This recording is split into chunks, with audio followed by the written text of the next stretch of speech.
নমস্কার, সন্ধ্যে 7টায় আমি অয়ন। এসআইআর শুনানি চলছে। কারো পরিবার শুদ্ধ ডাক পেয়েছিলেন, কেউ ছেলে ডাক পেয়েছিল, কারো 3 জনের মৃত্যু আজও এসআইআর হিয়ারিং এর আতঙ্কে।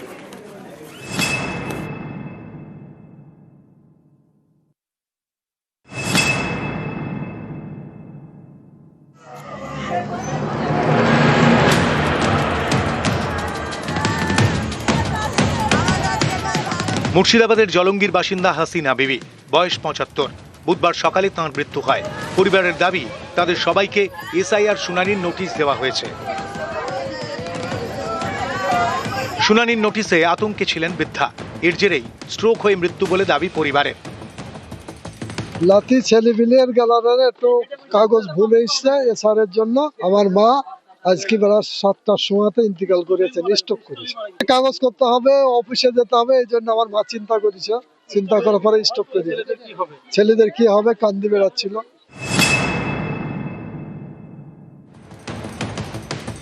বছর 70-এর শহর আলীমণ্ডল, উত্তর 24 পরগনার হাড়োয়ার বাসিন্দা। বুধবার তাঁর এসআইআর শুনানিতে যাওয়ার কথা ছিল, কিন্তু তার হলো না। শুনানিতে যাওয়ার আগেই মারা যান।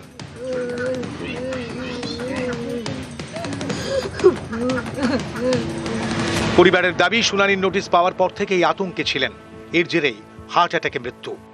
আমার বাপ চিন্তা ভাবনা করতো, কাগজপত্র ঠিক ছিল না বলে প্রচুর চিন্তা করতো। আমার বাপ চিন্তা করতে করতে আমার বাপ মৃত্যু হলো। এই এসআইআর চিন্তা করতে পারতে? হ্যাঁ, আজকে তো হিয়ারিং ছিল। আজকে হিয়ারিং ছিল। জলপাইগুড়ি সদরের গড়ালবাড়ির বাসিন্দা মকবুল হক। 28শে জানুয়ারি তাঁর এসআইআর শুনানি। বুধবার ভোরে মারা যান মকবুল। পরিবারের দাবি, এসআইআর শুনানি আতঙ্কে হার্ট অ্যাটাক হয়েছে, তাতেই মৃত্যু। এসআইআর এর নাম আসছে লিস্টে আর কি, তো শুনে আর কি কালকের থেকে মানে টেনশনে ছিল। তারপরে হঠাৎ করে ডাক দিছে, যাইতে তো পারেনি, অসুস্থ। তারপরে আজকে রাত্রেবেলায় মানে একদম হার্ট অ্যাটাকের মতন হয়ে গেছে, সকালবেলায় মানে মৃত্যু হয়ে গেল। নিউজ 18 বাংলা।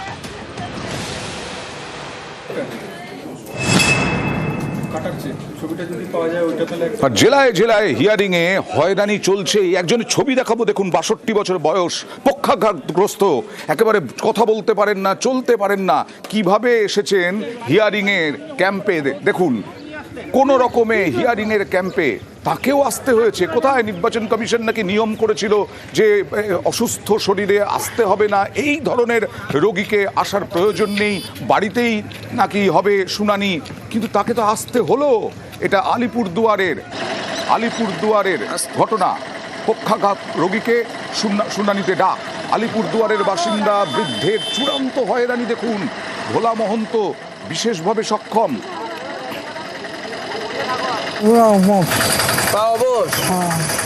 তারপরেও কষ্ট করে এখানে আসতে হলো। নাম ছিল না? এর আগে ভোট দিয়েছিলেন? যে 2002 সনেও ভোট দিয়েছেন? ওই যে কি গন্ডগোল ছিল বলে তার জন্য। কোথায় আজকে আসছিলেন? এই বিডিও অফিসে? হ্যাঁ। কোথা থেকে এসছে? আলিপুর জংশন থেকে। হ্যাঁ, তাকে নিয়ে আসবো, আমারও শরীর খারাপ করে। টাইনে ছেঁচড়ে নিয়ে আসা, অসুবিধা, হাঁটতে পারে না, চলতে পারে না। অসুখ হয়েছিল, পরে টরে যায় বারবার, অসুবিধা হয়, হাঁটতে পারে না, চলতে পারে না। এই ইলেকশন কমিশন যদি মানে বাড়ি বাড়ি গিয়ে আপনাদের এই ইয়েটা করতে ভালো হতো। ভালো হয়তো। হাড়োয়ায় একটা ব্লক, সেই ব্লকে 2.5 লক্ষ মানুষের বাস, তার মধ্যে 86,000 তলব। হাড়োয়ায় এক ব্লকে 86,000 তলব। শুনানিতে একদিনে হাজির 5,000। লাইন দেখুন, বিরাট লাইন। আর দিনভর এই লাইনে দাঁড়িয়ে অপেক্ষা করতে হচ্ছে। ভোটের সময় লাইন দেবেন, আবার হিয়ারিংয়েও লাইন, বিরাট বিরাট লাইনে। ভোগান্তির এক শেষ। শুনানিতে ভিড় সামলাতে হিমশিম পুলিশ। হিয়ারিং এর ডেট দিয়েছে, আমি দুবার করে করেছি, কিন্তু আমার সেটা সফল হয়নি। কিন্তু এই নিয়ে 3বার হচ্ছে। আমি বিওলার বাড়িতে গিয়ে আমি নিজস্বভাবে কাজ করেছি। সে নিজে বাড়ি এসে ছেলের মাধ্যমিক সার্টিফিকেট, তারপরে জন্ম সার্টিফিকেট, তারপরে শিডিউল কাস্ট সার্টিফিকেট সব কিছু প্রমাণপত্র দেওয়ার পরে আবার এসছে।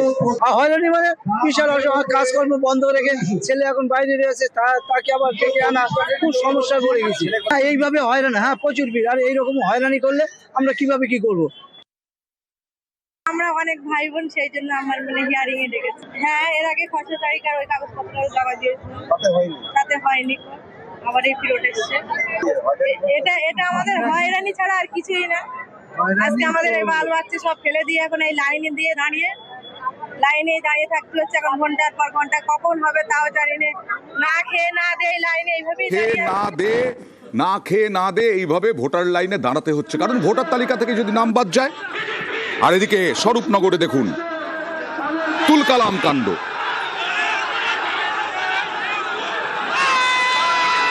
এসআইআর শুনানিতে হয়রানির অভিযোগে তুলকালাম।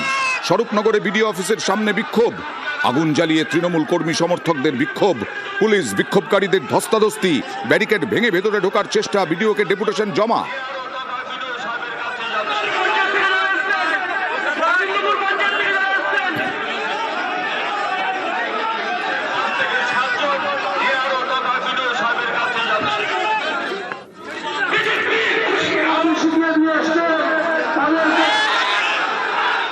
প্রতীকী মৃতদেহ নিয়ে এসআইআর এর প্রতিবাদ, কমিশনের বিরুদ্ধে প্রতিবাদ মিছিল, হাড়োয়া রাজারহাট রোড অবরোধ করে বিক্ষোভ, জীবিতদের মৃত দেখিয়ে হয়রানির অভিযোগ, এসআইআর এর নামে হয়রানির অভিযোগে সরব।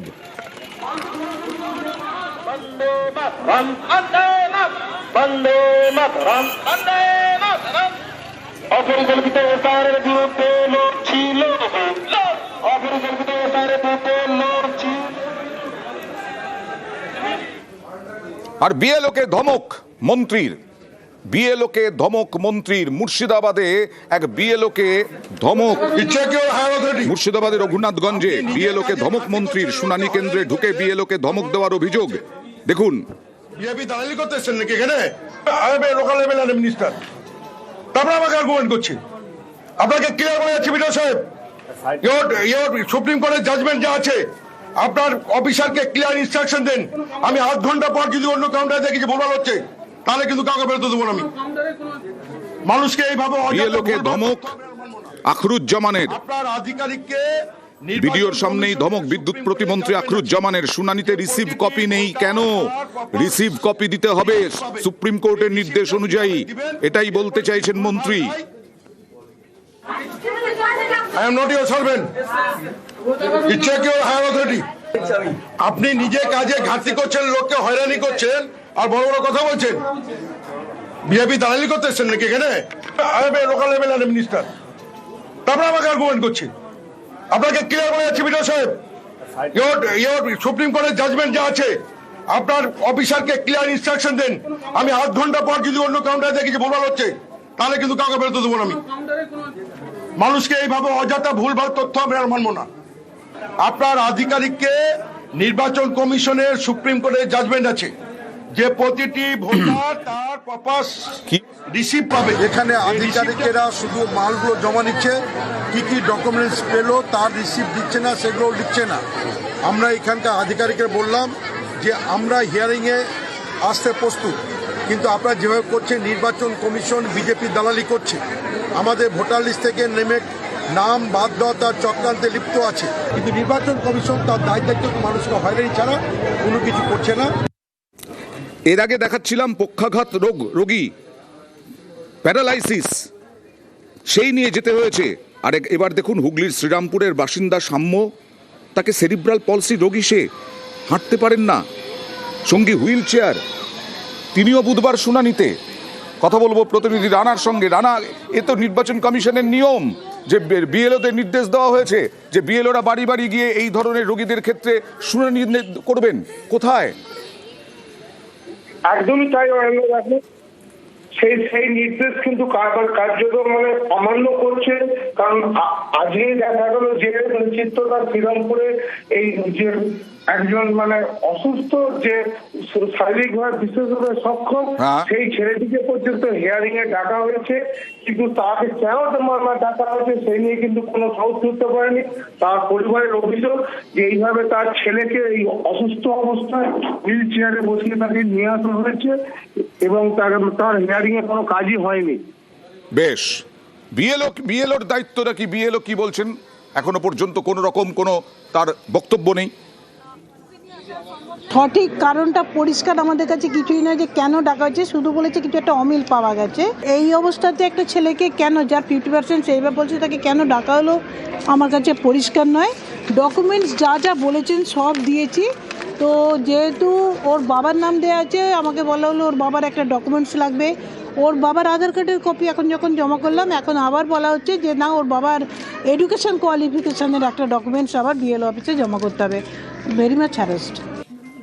আর হিয়ারিং এর লাইনে ঘাটালের বিজেপি বিধায়কও শীতল কপাট, তাকেও দাঁড়াতে হয়েছে। ঘাটালের বিজেপি বিধায়ক শীতল কপাটের বাবার নামে ভুল, বিডিও অফিসে শুনানি কেন্দ্রে বিজেপি বিধায়ক।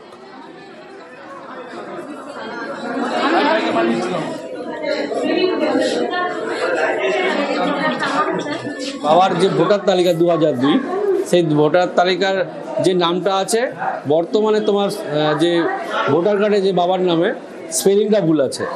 তো সেই জন্যেই আজকে হিয়ারিংয়ে ডেকেছে, এটা সংশোধন করার জন্য। অনেকেই বিভ্রান্ত হচ্ছে, অনেকেই যাতায়াত করে হয়রান হচ্ছে।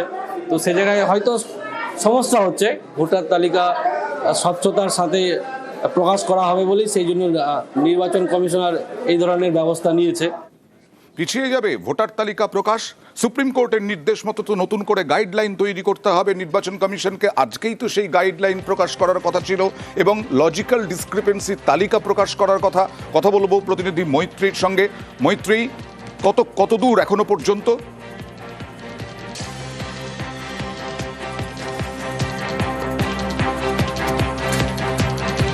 কথা বলবো প্রতিনিধি মৈত্রীর সঙ্গে। লজিক্যাল ডিসক্রিপেন্সি তালিকা আজকেই প্রকাশ করার কথা ছিল সুপ্রিম কোর্টের নির্দেশ অনুযায়ী। প্রায় 94 লক্ষ যা নেমে এসেছিল, কিন্তু 1,36,00,000 নাম প্রকাশের নির্দেশ দেওয়া হয়েছিল সুপ্রিম কোর্টের পক্ষ থেকে। তা সেই গাইডলাইন, নতুন করে গাইডলাইন এবং সঙ্গে সঙ্গে শুনানির সময়সীমাও বাড়ানোর সম্ভাবনা, সেই জায়গা থেকে ভোটার তালিকা প্রকাশ কি পিছবে? আজকে চূড়ান্ত গাইডলাইন প্রকাশ কমিশনের, সুপ্রিম নির্দেশে পিছিয়ে যেতে পারে চূড়ান্ত ভোটার লিস্ট। 7ই ফেব্রুয়ারি হিয়ারিংয়ের শেষ দিন, 7ই ফেব্রুয়ারির সময়সীমা বাড়াতে পারে কমিশন।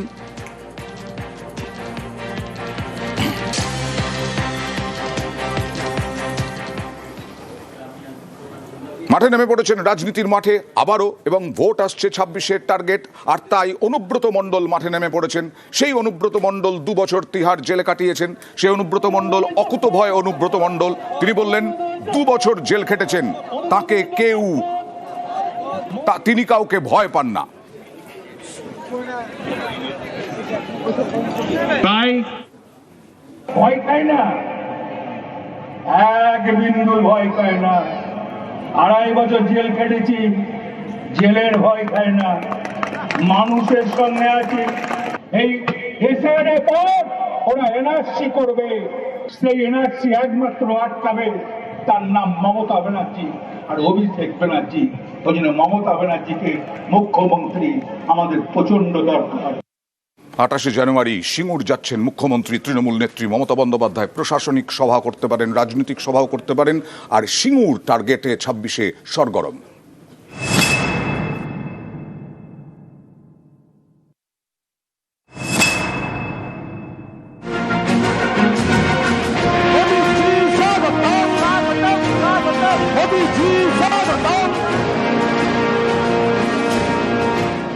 সামনে বিধানসভা ভোট, তার আগে নজরে হটস্পট সিঙ্গুর। 28শে জানুয়ারি সিঙ্গুরে মমতা বন্দ্যোপাধ্যায়, রয়েছে প্রশাসনিক কর্মসূচি। বাংলার বাড়ি প্রকল্পের টাকা দেওয়ার কথা ঘোষণা করবেন, রাজনৈতিক সভাও করতে পারেন।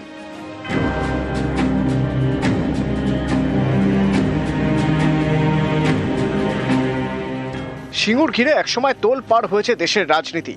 সিঙ্গুরে ন্যানো কারখানা তৈরি করতে চেয়েছিল টাটারা। এর জন্য জোর করে কৃষকদের জমি দখলের অভিযোগে আন্দোলনে নামে তৃণমূল। এরপর 2011 সালে রাজ্য রাজনৈতিক পালাবদল হয়, ক্ষমতায় আসে তৃণমূল। সিঙ্গুরের জমি লড়াই আদালতে চলতে থাকে। শেষমেশ আদালতের নির্দেশে সিঙ্গুর ছাড়তে হয় টাটাদের। 2016 সালে সিঙ্গুরের কৃষকদের জমি ফেরত দেন মুখ্যমন্ত্রী মমতা বন্দ্যোপাধ্যায়। এটাই আমরা চেয়েছিলাম, জমি ফেরত দেওয়া হোক। সেই কথা আজকে আমরা রাখতে পেরেছি, এটা আজকে বড় জয়। 2 সপ্তাহের মধ্যে 800 কৃষক পরিবারকে তাদের চেক এবং জমির পর্চা দুটোই ফেরত দেওয়া হচ্ছে। 9117 জনের পর্চা রেডি হয়ে গেছে।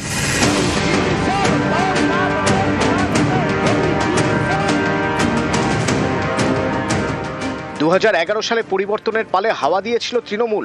26-এর ভোটে আগে সেই সিঙ্গুর ঘিরে আবার হাওয়া গরম হচ্ছে। গত 18ই জানুয়ারি এই সিঙ্গুরেই সভা করেন নরেন্দ্র মোদী। প্রথমবার তার সিঙ্গুরে সভা, ডাক দেন পরিবর্তনের। তবে সিঙ্গুরে শিল্প করা নিয়ে কোনো বার্তা তার থেকে শোনা যায়নি। এবার সেই সিঙ্গুরে মমতা বন্দ্যোপাধ্যায়ের সভা আগামী বুধবার রতনপুরে। সিঙ্গুরের মানুষ তো মমতা বন্দ্যোপাধ্যায়ের আন্দোলনের পক্ষে ছিলেন, আছেন এবং থাকবেন। বিরোধীরা যে লাগাতার কুৎসা করছে, বাস্তব থেকে অনেক দূরে থাকা এই কুৎসাগুলোকে খানিকটা প্রচার করে দেওয়া হচ্ছে। তো আমরা আমাদের কথাগুলো বলবো, মুখ্যমন্ত্রী কথাগুলো বলবেন, পরিষ্কার হয়ে যাবে। দুধ কা দুধ, পানি কা পানি।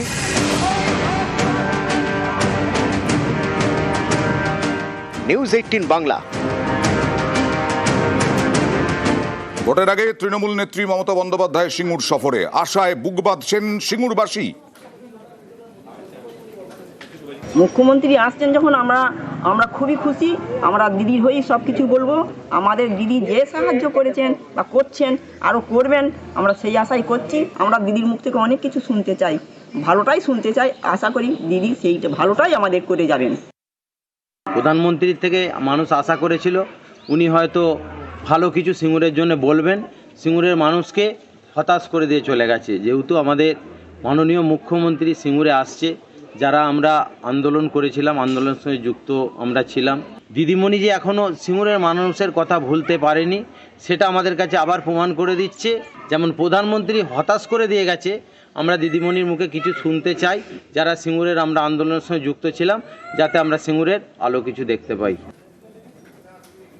26-এর বিধানসভা নির্বাচনে বিজেপি রাজ্যে 50টি আসনও পেরোতে পারবে না, এরকমটাই পুরুলিয়ায় দাঁড়িয়ে চ্যালেঞ্জ অভিষেক বন্দ্যোপাধ্যায়ের।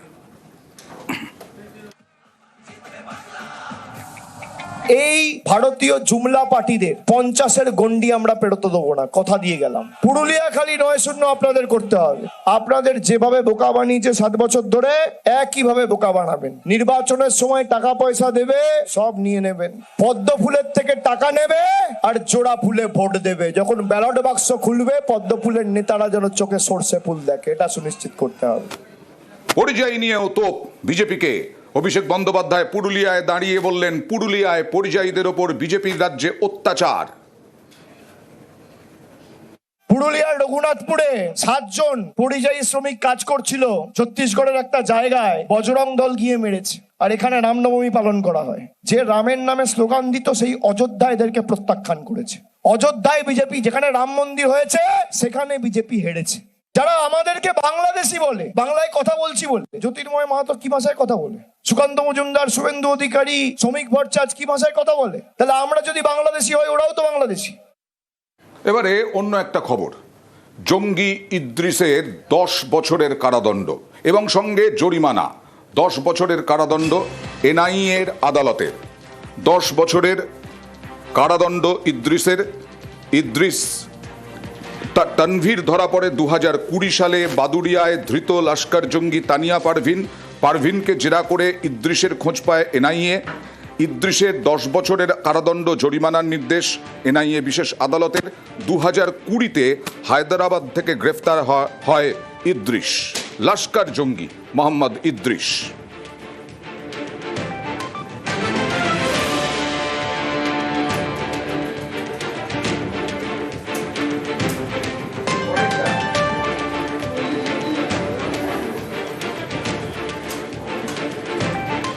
লস্কর জঙ্গি ইদ্রিস।